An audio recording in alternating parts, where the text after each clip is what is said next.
destinée pour l'honneur, mais liée.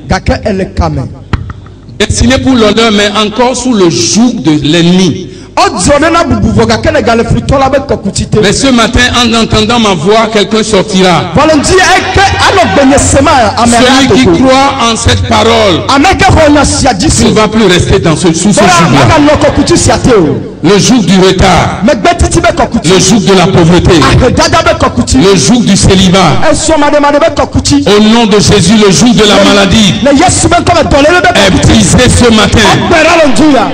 Vous entendrez, vous allez entendre, vous connaîtrez la vérité et la vérité vous affranchira. Amen. Amen. Nous allons voir ce thème sous un autre angle aussi. Amen. Amen. Vous voyez, le roi David a dit dans Psaume 3, le verset 4. Il dit, mais toi, ô Éternel, tu es ma force. Tu es mon bouclier. Tu es ma gloire. Et c'est toi qui relèves ma tête. Quiconque marche la tête baissée, le Seigneur va relever sa tête. Ah, vous n'avez pas compris ce que je dis. Je dis à partir d'aujourd'hui, vous ne marcherez plus la tête baissée. Dieu veut que nous relevions nos têtes. Mais l'ennemi veut nous écraser. Hein? Il veut détruire nos vies. Mais ce matin, à tous ceux qui vont entendre cette parole, seront visités par la puissance de la résurrection. Au nom de Jésus de Nazareth, tout va changer dans votre vie. Est-ce que vous êtes avec moi? Prenons premièrement le psaume 66, le verset 12. Nous ne devons pas rester sous le joug toute notre vie. Quelqu'un peut me dire amen? Le joug, c'est un lieu où nous devons passer. Et Israël a passé sous le joug. Amen. Amen. Et la Bible dit c'est bon pour un jeune homme de porter le joug pendant sa jeunesse.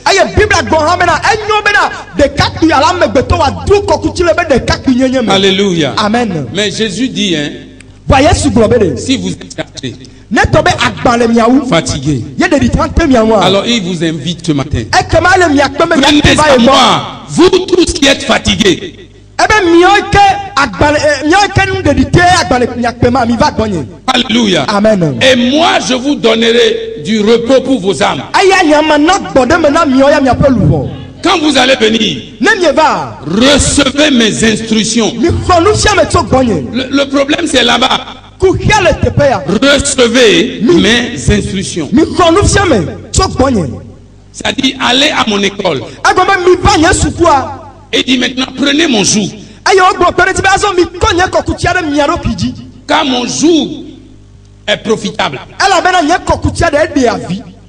Et mon fardeau léger. Alléluia. Amen. Et vous trouverez du repos sous mon joug. Et le Seigneur invite quelqu'un ce matin. Ne restez pas en dehors de ce joug. Il y a deux jougs. Comme il y a deux lois. Il y a le joug du diable. Mais il y a aussi le joug de Jésus-Christ. Vous pouvez faire le choix ce matin. Un jour Dieu dit à Israël, il dit je prends le ciel et la terre à témoin. Vous êtes libre de choisir la bénédiction ou la malédiction. Mais je vous encourage à choisir la vie. Vous et vos enfants. Bien-aimés dans le Seigneur, nous avons choisi la vie, c'est pourquoi nous sommes là. Amen. Amen. Et vous allez recevoir la vie et la vie en abondance ce matin. Dites Amen avec foi. Psaume 66. est-ce que vous êtes là? Et je lis le verset 12 pour vous. Il dit, tu as permis à l'ennemi. C'est Dieu. Il a permis à l'ennemi de nous réduire sous son joug. Nous avons traversé le feu et nous avons dû passer par l'eau. Mais tu nous as fait sortir. Tu nous en as fait sortir pour nous conduire à l'abondance. Je ne sais pas si vous avez compris ce que j'ai lu. Le psalmiste dit que Dieu même a permis. Et nous sommes allés sous le joug de l'ennemi. Et là-bas, il nous a fait passer par le feu. Et nous sommes passés aussi par l'eau. Et tout cela simplement pour nous amener à l'abondance. Je vous souhaite la bienvenue dans l'abondance ce matin. Je te souhaite la bienvenue. Donne la main à quelqu'un, dit sois la bienvenue dans l'abondance. Tu es sur la voie de l'abondance. Tourne vers quelqu'un, dit ne crains rien. Car quelle que soit la durée de la nuit, le jour de l'abondance se lève dans ta vie. Le jour de l'abondance, mon jour de gloire, mon jour d'élévation, je suis en train de le voir par la foi. Salue ton jour de salue-le. Acclame le Seigneur et salue le jour. Le jour de ton témoignage, le jour de ton élévation, le jour de ta gloire, le jour de ta bénédiction. Car le Seigneur te conduit dans l'abondance. Amen. Amen. Asseyez-vous. C'est ce que David a dit. Alléluia. Amen. Mais vous savez, il y a la route pour aller vers l'abondance. Est pavé de vallées, de montagnes, de collines, des lieux difficiles à aller. Mais rassure-toi, car avec Dieu, toi, tu feras des exploits. Il est ton berger. David dit dans le psaume 23, il dit, le psaume 23, c'est un témoignage de David. Et quand l'Éternel est mon berger, dans la famine je ne manque de rien. C'est lui qui me fait passer, il me fait reposer dans les lieux sûrs, dans de verts pâturages. Mais tout cela il le fait à cause de son nom. Des fois il m'arrive de marcher dans la vallée de l'ombre de la mort, mais je ne crains rien puisqu'il est mon berger. Car dans la vallée il utilise deux choses: le bâton et la houlette. Et tout cela c'est pour me réconforter. Que le Seigneur vous réconforte ce matin. Alléluia. Amen. Alors qu'est-ce que nous sommes en train de dire? Parce que vous voyez, il y a la prière, il y a le jeûne, mais il faut aussi avoir la connaissance. Amen. Amen. Parce que bon nombre sont dans les églises aujourd'hui. Ils sont beaux prier, mais ils n'ont pas les principes. Jésus dit, quand vous venez, recevez mes instructions. Amen. Amen. Et c'est très important, bien aimé dans le Seigneur. Le diable ne veut pas aussi que nous recevons les instructions. C'est pourquoi dans 2 Corinthiens 4, le verset 4, il dit, 2 Corinthiens 4, verset 4. Voilà, la Bible dit là-bas, il dit, bon, je commence à partir du verset 3. Paul disait, si notre évangile demeure voilé, il ne l'est que pour ceux qui vont à la perdition. Donc, normalement, l'évangile est voilé pour ceux qui vont à la perdition. Pour toi, ce n'est pas voilé. Mais pourtant, d'autres vivent comme si l'évangile est voilé pour eux. Que tout voile que l'ennemi a mis sur toi soit consumé par le feu ce matin. Que ces voiles soient consumés. Ces voiles qui t'empêchent de voir la gloire de Dieu, de découvrir sa présence, soient conçus par le feu.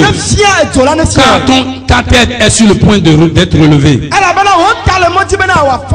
Alléluia. Amen. Il dit pour les incrédules, le Dieu de ce monde a aveuglé leur esprit et les empêche ainsi de voir briller la lumière de la bonne nouvelle qui fait resplendir la gloire du Christ, lui qui est l'image de Dieu.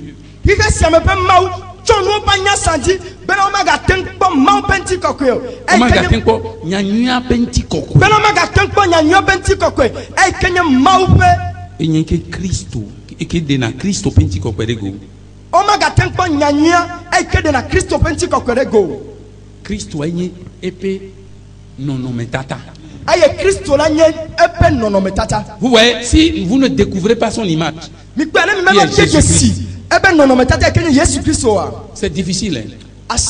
C'est pourquoi, vous voyez, Dieu, quand Pierre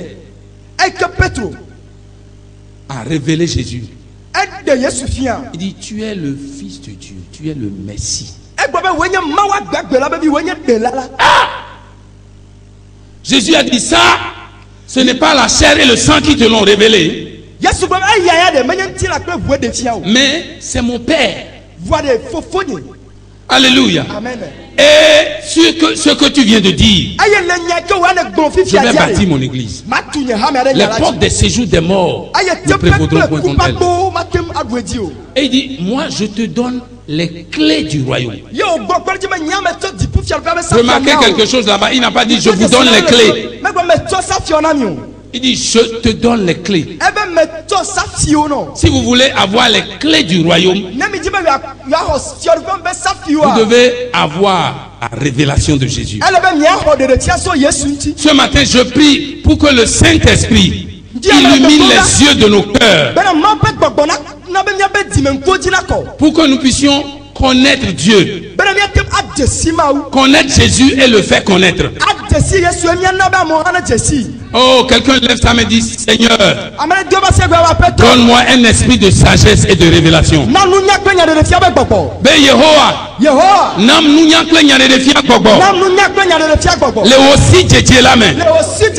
Amen. Amen. Parce que si vous n'avez pas ça,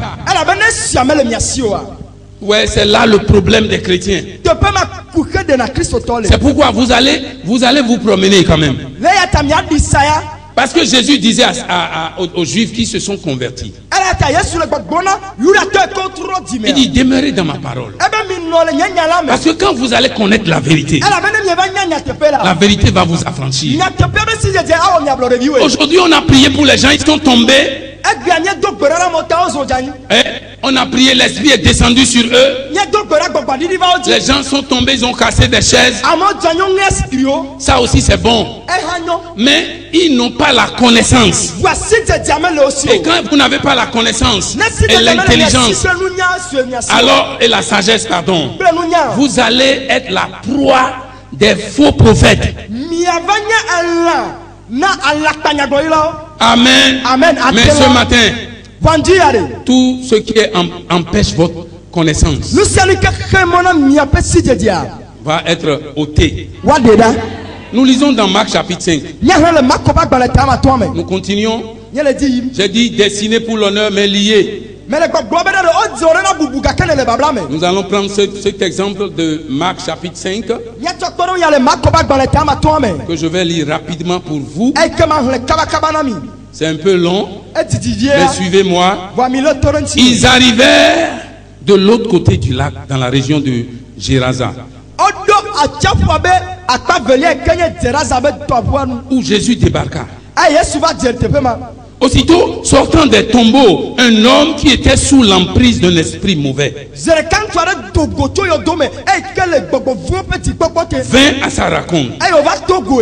Et il habitait dans les tombeaux. Et même avec une chaîne, personne ne pouvait plus le tenir attaché. Car on l'avait souvent enchaîné et on lui avait mis des fers aux pieds. Mais il cassait les chaînes et brisait les fers. Et personne ne pouvait le maîtriser.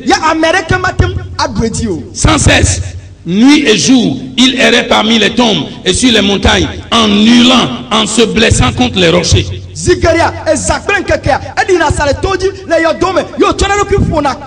Et d'aussi loin qu'il vit Jésus, il se prosterna devant lui et lui cria de toutes ses forces: hey, que me veux-tu, Jésus, fils du Dieu très haut? Je t'en conjure au nom de Dieu. Voilà, c'est ce qu'ils disent. Je t'en conjure au nom de Dieu, ne me tourmente pas.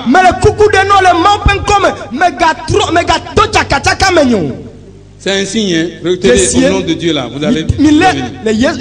Car Jésus lui disait: esprit mauvais, sors de cet homme, sors de cette femme.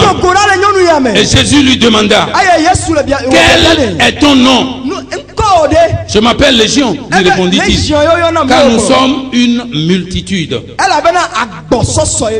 Et il pria instamment Jésus de ne pas les renvoyer du pays. Or, il avait par là sur la montagne un grand troupeau de porcs en train de paître.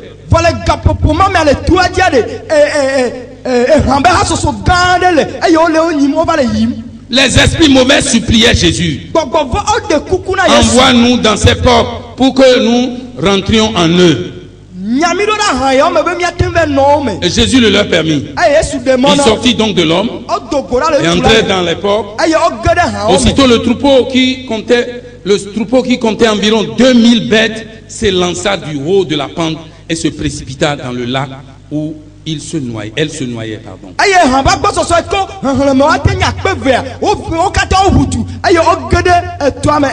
les gardiens s'enfuirent et allaient raconter l'histoire dans la ville et dans les fermes. Et les gens vinrent donc voir ce qui s'était passé. Arrivé auprès de Jésus, est-ce que vous êtes là? Alors la crainte s'empara d'eux. Ceux qui avaient assisté à la scène leur racontaient ce qui était arrivé à cet homme et au porc. Et les gens se mirent à supplier Jésus de quitter leur territoire. Nous sommes venus maintenant au moment. Maintenant, au moment où Jésus remontait la barque, l'homme qui avait été délivré des démons lui demanda s'il pouvait l'accompagner. Mais Jésus ne lui permit pas.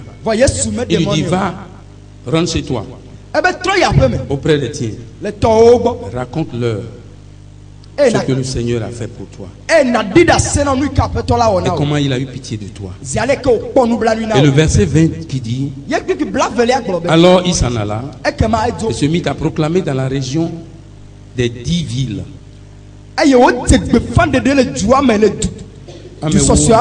ce que Jésus avait fait pour lui, au grand étonnement de ceux qui l'écoutaient. Amen. Amen. À partir d'aujourd'hui, ceux qui vont vous écouter, ceux qui vont vous voir, seront étonnés. Par la parole de l'Éternel, vous serez saints d'esprit au nom de Jésus. Et maintenant, avant de continuer, j'ordonne à tous ceux qui sont sous le joug de Satan, à tous ceux-là que le diable oppresse, qui les empêche de s'épanouir dans la vie. Je proclame votre liberté ce matin. Est-ce que vous entendez? Vous êtes libre ce matin. Le Seigneur m'envoie pour vous dire que vous êtes libre ce matin. Libre de toutes choses. Libre de toutes choses. Au nom de Jésus de Nazareth. Acclamez le Seigneur et asseyez-vous. Amen. Je disais aux gens dans l'école de dimanche,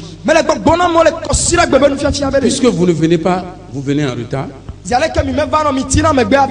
disais que si vous avez un esprit de pauvreté, on peut beau vous donner des milliards, vous allez demeurer pauvre. Cette mentalité de pauvreté en vous, vous allez rester comme ça. Vous pouvez avoir 10 garçons, 10 garçons. Ils vont dire, oh, je vais te marier, je vais te marier. Mais vous, puisque le jour du célibat vous a pressé. Ils vont... Mais ils ne vous dépasseront plus. Amen. Mais c'est ça la réalité. Pourquoi? Parce que les gens ne connaissent pas la vérité. Non, vous ne connaissez pas la vérité, par exemple, concernant le mariage. Alors, vous ne serez pas libre. La vérité concernant la prospérité, vous ne serez pas libre, puisque vous ne le connaissez pas. Et c'est à ça que je vais m'attaquer. Je vais attaquer ce matin. Nous avons vu cet homme-là. Regardez cet homme. Dieu avait un plan pour lui. Mais personne ne le savait. Il était dans les tombeaux. Il vivait là-bas. Il était toujours là. C'est son habitation. Et il se promène. Et les gens utilisent les chaînes même. Ils n'arrivent même pas à le dompter.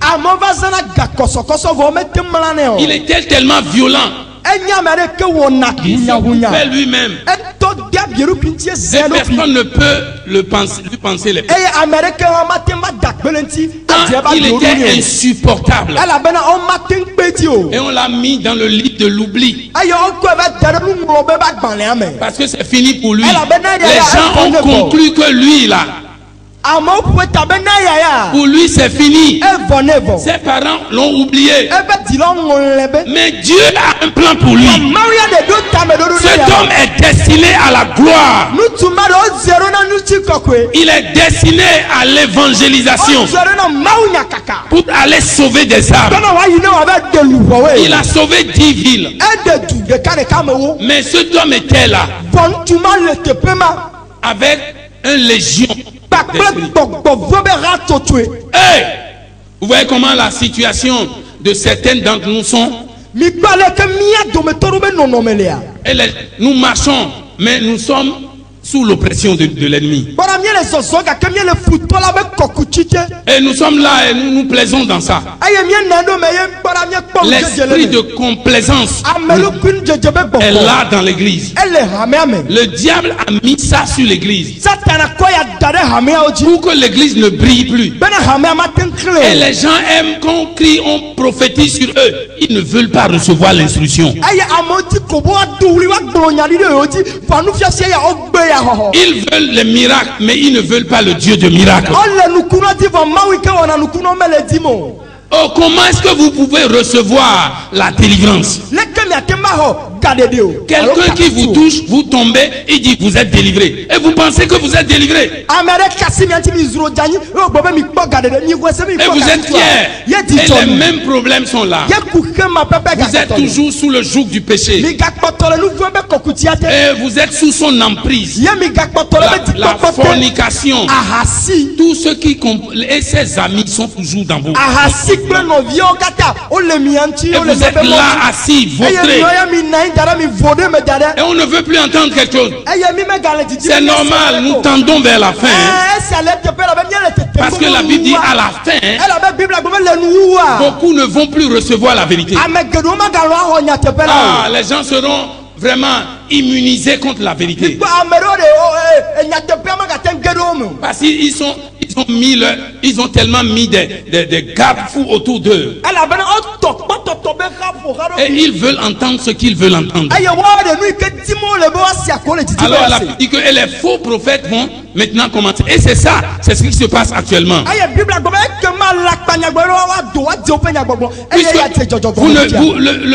La Bible dit, mes brebis entendent ma voix. Vous n'entendez plus la voix de Dieu. Le diable a voilé beaucoup de pensées. Dans Galates, la Bible dit que l'apôtre Paul disait, mais vous courez bien, qui vous a arrêté?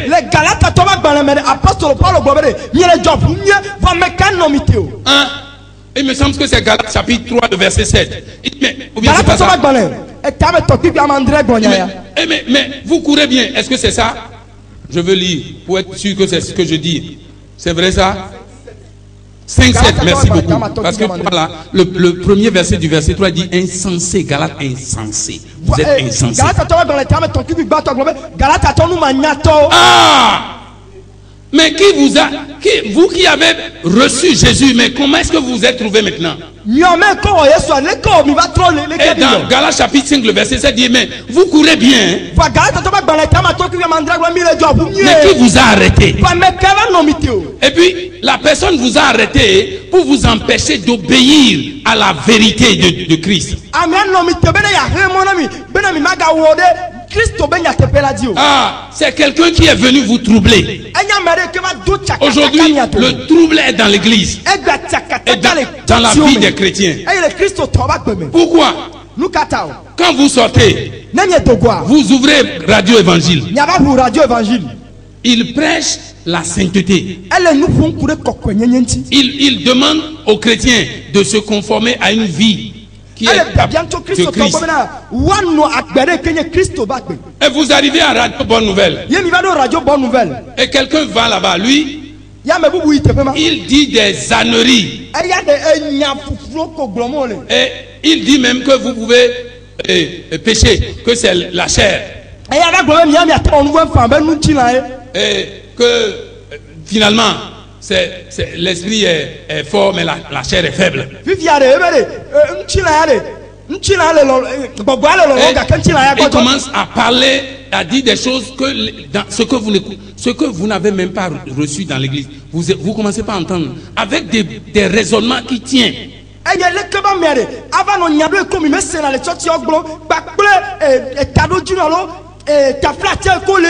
Et quelqu'un d'autre vient dire, oh non, si vous tombez dans la fornication, ce n'est pas un problème.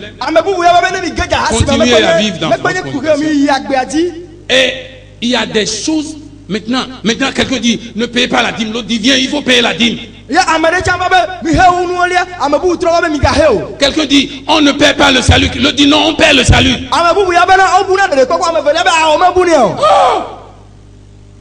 Et l'autre vient dire, oh, on vous vole dans l'église. N'allez pas à l'église, rassemblez-vous quelque part et ne donnez pas de nom à votre dénomination.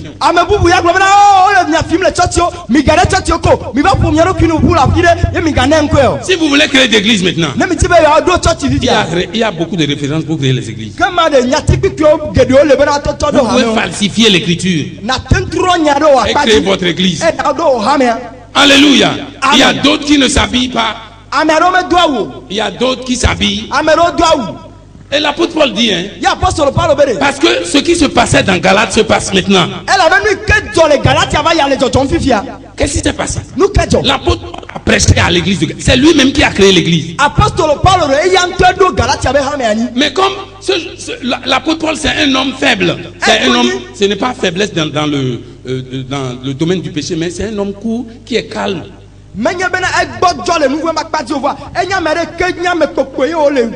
Et il n'a pas la parole facile. Et lui dit que c'est par la foi que nous sommes sauvés. Et on ne doit plus ajouter quoi que ce soit. Les faux docteurs sont arrivés et disent non, vous devez faire purification, aspersion et beaucoup de choses avant que vous ne soyez sauvés. Sinon, vous n'êtes pas sauvés. Circoncision, pardon. Sinon, si vous êtes sauvés, si vous croyez, vous n'êtes pas encore sauvés. Même, là, il y avait tellement de confusion dans l'église que l'apôtre Pierre même, qu'on appelait Céphas là-bas, il a commencé par jouer l'hypocrisie. Et ma Bible dit que l'apôtre Paul dit: je l'ai réprimandé devant les frères à cause de cela. Est-ce que vous me suivez? Donc ces faux docteurs là, quand ils sont venus après la prédication de l'apôtre Paul, ils sont venus semer la confusion. C'est pourquoi il a dit: celui qui vous trouble là, quel que soit qui il est, il va recevoir le jugement de Dieu. Et je suis venu ce matin pour dire à quelqu'un, à quiconque vous a troublé, parce que vous marchez très bien, vous allez vers l'abondance, mais quelqu'un vous a troublé en chemin. Une prédication que vous écoutez vous a troublé. Il faut vivre une vie de sainteté ou on ne doit pas vivre une sainteté. Qu'est-ce qu'on doit faire? Finalement, la soeur est comme ça. Ce qu'elle trouve, elle fait. Ce qu'elle trouve, elle fait. Elle n'avance plus. Ce que tu trouves, tu fais. Ce que tu trouves, tu fais. Est-ce que tu bouges? Est-ce que tu peux bouger? Tu es troublé. Ce matin, j'ordonne à cette personne qui vous trouble, qu'il reçoive le jugement de Dieu. Est-ce que je peux vous donner un point de prière? Est-ce que vous pouvez recevoir un point de prière? Levez-vous et dites: oh Yehoah! Il ne le sait pas. Il est dans l'église, il est diacre et diaconesse, mais il ne le sait pas. Il ne sait pas où commencer. Et le débat est là. Vous savez, l'église a quitté la voie de l'église primitive. L'église. Et nous regardons pour faire. Si quelqu'un fait quelque chose, il résume. Nous voulons aussi le faire. La vie chrétienne, c'est devenu je ne sais pas, de gymnastique. Hein? Et vous voulez plaire à la congrégation aussi. Si vous ne faites pas, les membres vont vous acheter des livres pour que vous lisiez. Ceux qui le font réussissent aussi. La dernière fois, un de mes fils est venu. Il dit: pasteur, je veux amener les gens là dans ton église. C'est quoi ça? Qui ça? Il dit: non, ces gens-là, quand ils sont venus dans mon église, l'église est remplie. Il a prêché seulement le dimanche et j'ai changé ça en programme. Et on a fait le programme. L'église est remplie. Il a apporté de l'eau. Et les gens ont apporté, ils ont mis l'eau ici. Ils ont mis ici. Il dit: oh Dieu bénis lui. Et les gens sont venus avec des bouteilles, des bidons. Il dit: le gars il est puissant, hein? Oh, il est terrible. Il dit: ils sont 3. Et quand ils viennent là, premièrement ils te disent combien ils vont prendre d'abord. Quand tu reçois tout, ils vont prendre 40%. J'ai commencé par faire mon fils comme ça. Mon fils même, lui-même sait que c'est fini. Moi je vais vendre mes membres. Je te donne 40%. Hein? Hein? Donc, c'est ça. Si je les amène ici là, vous allez voir comment l'église sera. Mais est-ce que c'est l'église remplie que nous voulons? Oh, nous voulons l'église remplie aussi. Mais écoutez-moi, les moyens que les gens utilisent, c'est ça. Trouble.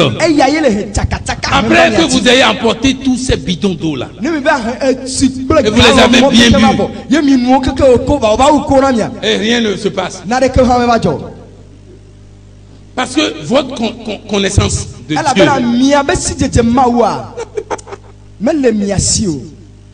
Alléluia. Amen. Sinon, moi aussi j'utilise l'eau. Hein.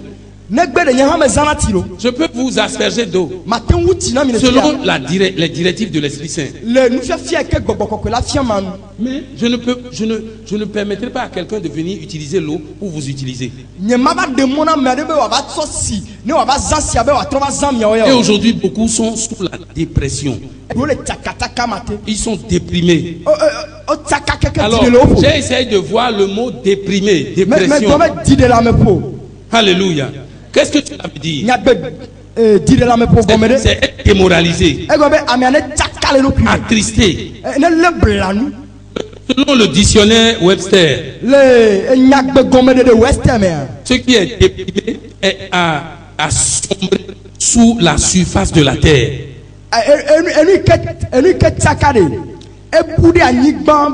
C'est dans le creux de la terre. Déprimé signifie couler. Extra, appuyer ou retenir sous la surface. Alléluia. Amen. Et nous avons l'occasion d'entretenir des pensées négatives. Mais elles ne feront que plus que nous renforcer, nous enfoncer plus. Oui, puisqu'on vous a troublé. Regardez, j'étais en Angleterre, j'ai travaillé là-bas. Et pour attraper les poissons, les gros poissons là. Vous savez, nous ne mettons pas l'embouchure, hein. Nous restons à l'embouchure. L'embouchure, c'est où là? C'est là où? Ah bon, ok, ce n'est pas là. Mais nous restons de l'autre côté du barrage où l'eau est troublée. C'est pas ça le mot troublé? Vous laissez la maison là-bas. Parce que les poissons n'ont pas de temps. Chacun y trouve, il attaque seulement. Il avale ce que tu as mis là-bas.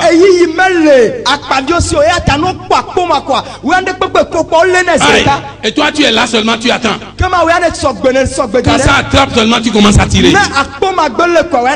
Et nous tirons des capitaines là-bas. Ouais. Pourquoi les poissons sont arrêtés comme ça? Ils savaient que ce qu'ils veulent attraper, avaler là, c'est la mort. Ils vont pas l'avaler. L'eau est troublée maintenant. C'est ceux qui ont la foi et qui sont fermes qui peuvent réussir. Est-ce que vous m'entendez? Et l'ennemi a oppressé beaucoup de personnes. Et vous voyez, dans les foyers maintenant, on joue n'importe quel, on fait tout. On met l'huile partout, même dans la sauce, même dans je ne sais quoi, pour que la paix soit là-bas.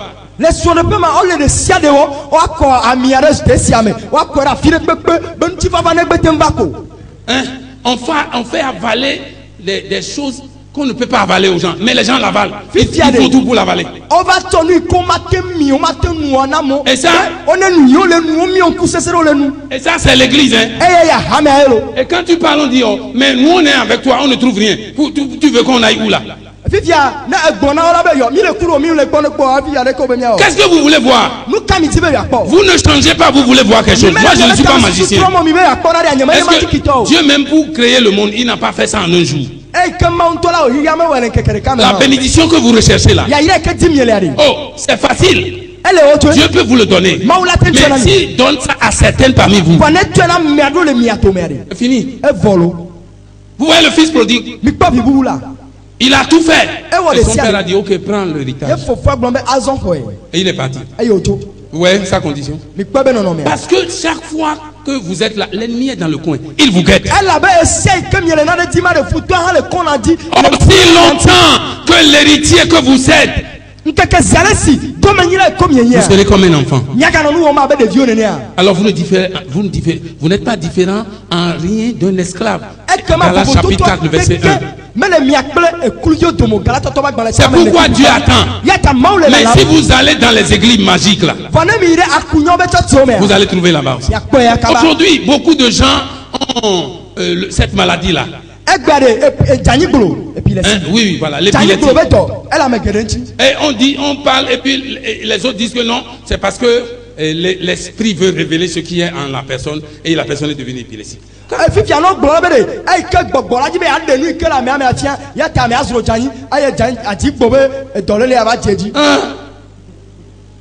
Mais oui, il a trouvé. Parce que on est en train de chercher. Nous tous cherchons. On vole de prophète en prophète, d'église en église. Pourquoi? Parce que nous sommes tout le jour de l'oppression. Vous allez sortir sous ce jour aujourd'hui au nom de Jésus. Alors quand vous êtes déprimé, pour avoir la victoire, sur la dépression, comment est-ce que je vais faire?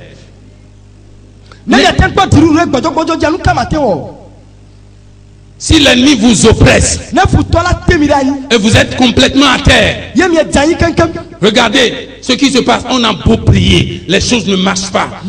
On a jeûné, ça ne marche pas. Et la soeur qui dit qu'il t'aime, il dit il y a un prophète à côté. Allons là-bas. Tu sautes pour aller là-bas. Et lui, il te dit ce que tu as déjà. Hein? Que dans votre famille, il y a telle et telle chose. Et tu es pris comme ça. Mais toi-même, tu ne veux pas changer. Est-ce que vous me comprenez? Si vous refusez de changer, vous irez de dépression en dépression. Regardez, quand vous êtes une femme, la Bible dit humilie-toi sous ton mari, humilie-toi. C'est la parole de Dieu. Et tu dis non. Mon mari doit m'aimer d'abord. Mais c'est toi qui écoutes la parole. C'est toi qui vas commencer par s'humilier. Tu auras beau tout dans ta vie. Tu auras tout dans ta vie, tout. Tu peux avoir l'argent, la beauté, je ne sais quoi. Mais toi, tu n'auras jamais un foyer heureux. Pourquoi? Parce que tu regardes seulement ton mari. Il faut regarder à Dieu.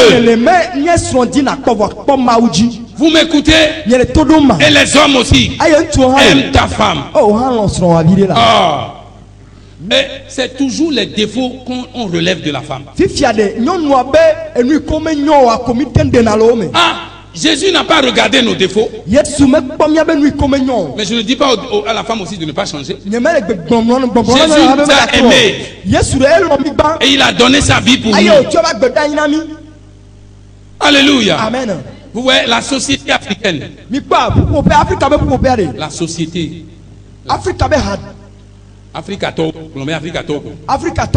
Nos coutumes.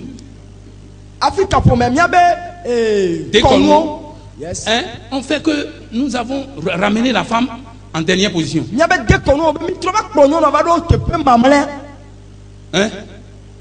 Et on ne veut, mais c'est elle qui fait tout. Et on ne peut pas reconnaître. Parce que nos parents n'ont pas reconnu ça. Même l'école, nous ne voulons pas que nos filles aillent à l'école. C'est la mentalité. Nous ne pensons même pas que les filles peuvent réussir. Un homme s'est séparé de sa femme parce que sa femme lui a fait 3 filles. Il dit non, mes parents disent que je dois avoir un garçon. Maintenant il est à la recherche de ce garçon là. Et quand il a trouvé, c'est un garçon falsifié. Ça c'est une autre histoire. Un garçon falsifié. Parce que il y a des techniques maintenant. Hein. Je peux aller prendre le garçon là où tu veux, la vie, je te l'amène. Je te l'amène. Oui. Et le garçon est tombé malade. On a dit, papa, viens, on va faire des tests. Papa ne sait plus où se retrouver. Tous ceux-là qui l'avaient appelé pour venir fêter la venue de ce garçon-là. C'est terrible.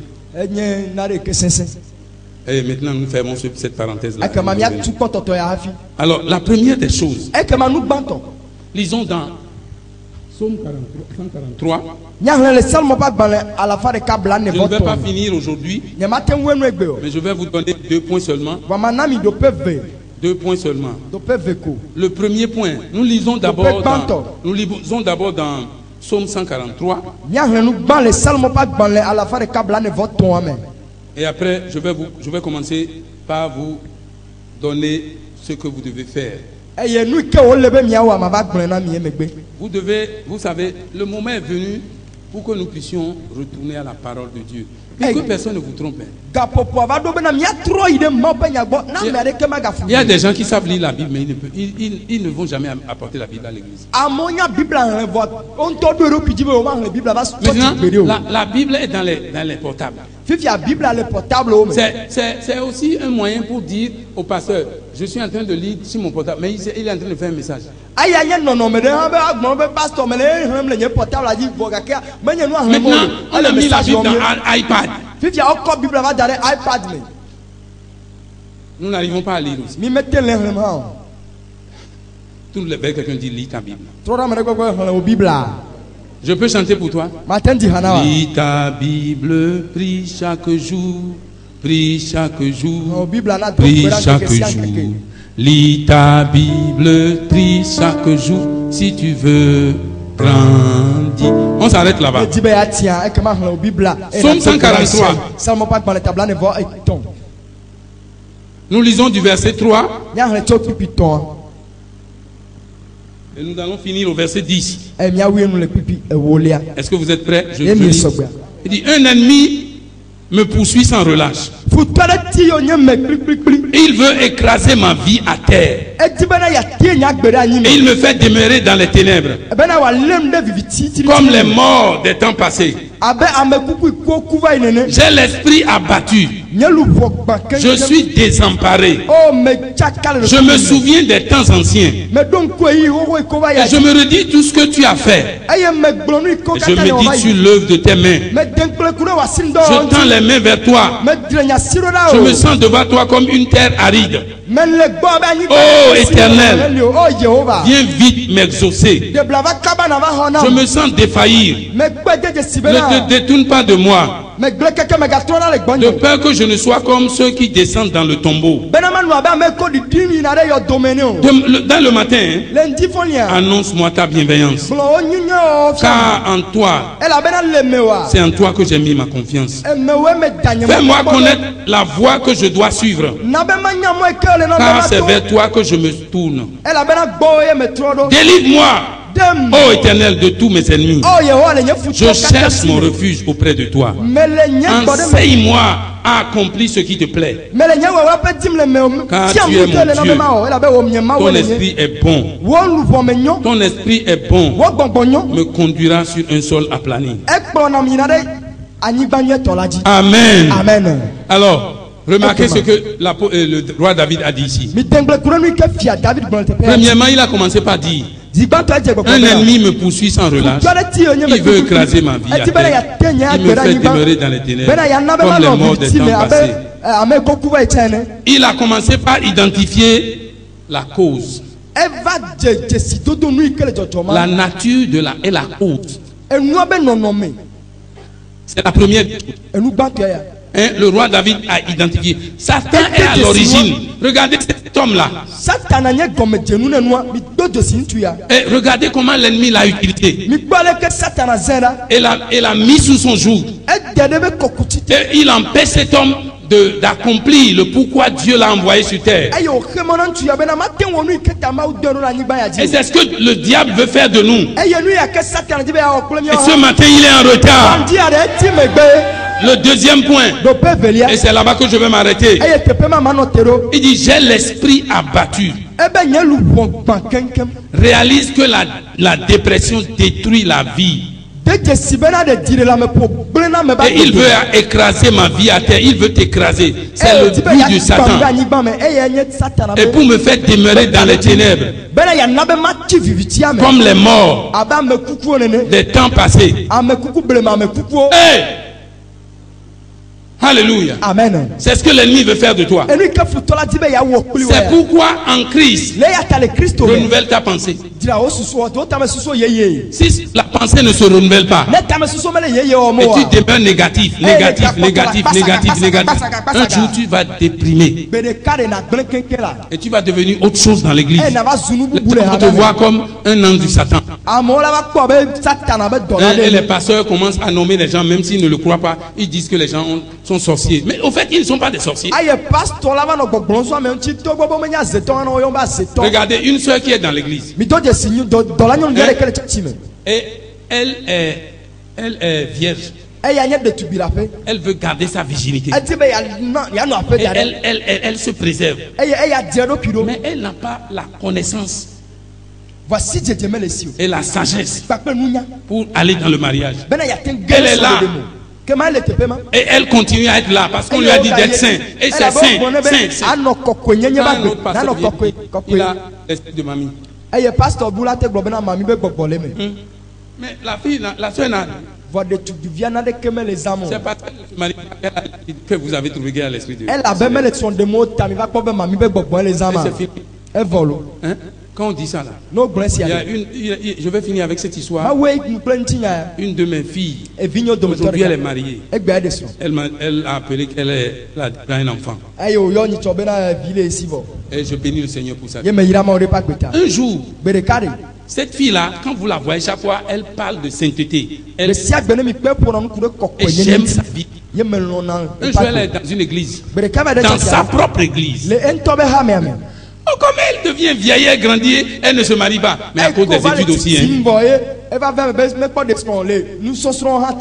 Elle va à l'école. Elle est en train de préparer pour être un jour un médecin. On a trouvé par hasard quelque chose qu'on a taché dans du papier sous ses chaises. Elle aussi est venue à l'église vous asseoir seulement. Le guerrier de Dieu a annoncé à quelqu'un a annoncé le temps, on s'est réunis, on l'a appelé. Quelqu'un a reçu la révélation. Elle a amené quelque chose dans l'église. C'est ça. Cette fille n'est pas mariée. C'est fini. Et le pasteur l'a appelé à part. Qu'est-ce que tu as amené dans l'église? Le jour que la soeur est venue chez moi, elle a pleuré. Le pasteur aussi n'a pas eu la sagesse. Maintenant, elle veut faire délivrance. Non, si tu veux, on va te délivrer. Est-ce qu'on l'a délivrée avant qu'elle se marie maintenant? Elle a un bon foyer. Et ceux-là qui sont là en train d'être délivrés sont restés dans l'église.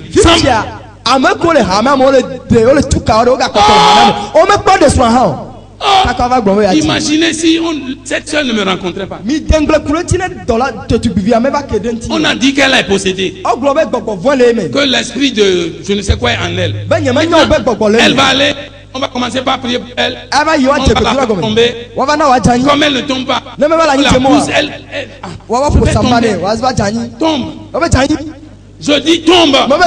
Au nom de Jésus, tombe. Puis elle tombe. On dit en priant pour toi, j'ai reçu telle chose.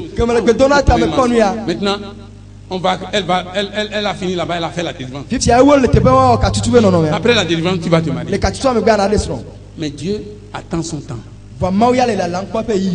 Une semaine, elle ne se marie pas. Un mois. 2 mois. Mais c'est le prophète qui a dit ça. Oh Dieu. Et c'est fini. Elle va chez l'autre prophète. Lui, l'autre prophète là, c'est un coureur de jupons. Il pose la main sur moi. Il transfère l'esprit de. Maintenant, on commence à crier à l'église. On dit fais une famille pour toi-même. Fais une famille. Moi aussi, je vais trouver quelqu'un à côté là. Et si la sœur n'a pas suivi mon conseil ou les conseils des hommes de Dieu, qu'est-ce qu'elle va devenir?